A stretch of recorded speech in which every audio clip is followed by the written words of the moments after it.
प्रवर्तन निदेशालय ने गुरुवार को शराब घोटाले से जुड़े मनी लॉन्ड्रिंग मामले में जांच के सिलसिले में दिल्ली के मुख्यमंत्री अरविंद केजरीवाल को पीएमएलए के तहत गिरफ्तार कर लिया है। साथ ही आपको बताते चले कि यहां पर सुप्रीम कोर्ट का रुख भी किया था। दिल्ली के मुख्यमंत्री अरविंद केजरीवाल ने शीर्ष अदालत इस मामले पर भी सुनवाई कर रही है। दरअसल आपको बताते चले ईडी ने अरविंद केजरीवाल को जिस कानून के तहत गिरफ्तार किया है उसमें जमानत मिलनी बहुत ज्यादा मुश्किल होती है। ये कानून साल 2002 में पारित हुआ था और इसे 1 जुलाई 2005 में लागू किया गया था। इस कानून का मुख्य उद्देश्य मनी लॉन्ड्रिंग को रोकना है। साल 2012 में पीएमएलए में संशोधन कर बैंकों, म्यूचुअल फंड्स, बीमा कंपनियों को भी इसके दायरे में लिया गया। आरोपी को साबित करने के लिए, अपनी बेगुनाही साबित करने के लिए इस कानून की धारा 45 में आरोपी की जमानत के लिए 2 कठोर शर्तें भी रखी गई हैं। पीएमएलए के तहत सारे अपराध संज्ञेय और गैर जमानती रहेंगे और इस कानून में अग्रिम जमानत का प्रावधान नहीं है। ईडी को पीएमएलए कानून के तहत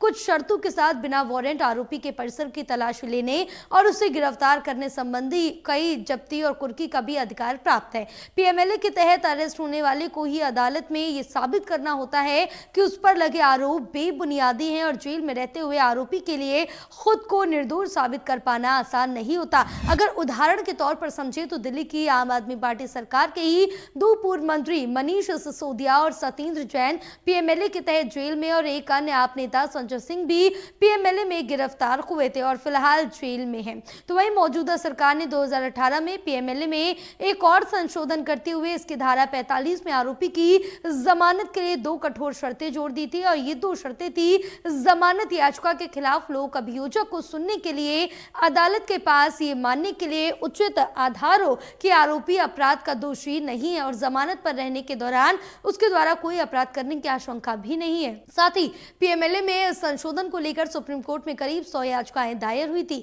इन याचिकाओं में पीएमएलए एक्ट के तहत ईडी को गिरफ्तारी, संपत्ति जब्ती करने के अधिकार देने और जमानत की दोहरी शर्तों पर सवाल उठाए गए थे। तो वहीं याचिकाओं में ईडी को मिले इन अधिकारों को सीआरपीसी के दायरे से बाहर बताते हुए पीएमएलए एक्ट को असंवैधानिक बताया गया था। सुप्रीम कोर्ट ने इस मामले में 27 जुलाई 2022 को अपना फैसला भी सुनाया था और ईडी के अधिकारों को बरकरार रखा था। साथ ही शीर्ष अदालत ने पीएमएलए में साल 2018 के संशोधन को भी सही ठहराया था। जस्टिस एएम खानविलकर की अध्यक्षता वाली 3 सदस्यीय पीठ ने कहा था कि मनी लॉन्ड्रिंग एक जघन्य अपराध है जो न केवल राष्ट्र के सामाजिक और आर्थिक ताने बाने को प्रभावित करता है बल्कि अन्य जघन्य अपराधों को बढ़ावा भी देता है। और इस पीठ के 2 अन्य जज दिनेश माहेश्वरी और जस्टिस सीटी रवि कुमार भी थे।